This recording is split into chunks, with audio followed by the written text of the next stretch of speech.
எட்டயபுரம் சமஸ்தான மன்னர் பற்றிய தவறான வரலாற்று பிழையை நீக்க வலியுறுத்தி கண்டன ஆர்ப்பாட்டம் நடைபெற்றது.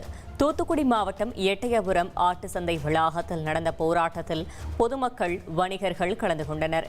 பின்னர் எட்டயபுரம் சமஸ்தானத்தின் 42வது பட்டத்து ராஜா சைத்தன்ய ராஜா செய்தியாளர்களிடம் பேசுகையில், சினிமாவில் பேசியதை வைத்துக்கொண்டு வரலாற்று உண்மை தெரியாமல் சிலர் பேசி வருவதால் கடந்த 2 தலைமுறைகளாக பல்வேறு கஷ்டங்களை அனுபவித்து வருவதாக வேதனை தெரிவித்தார்.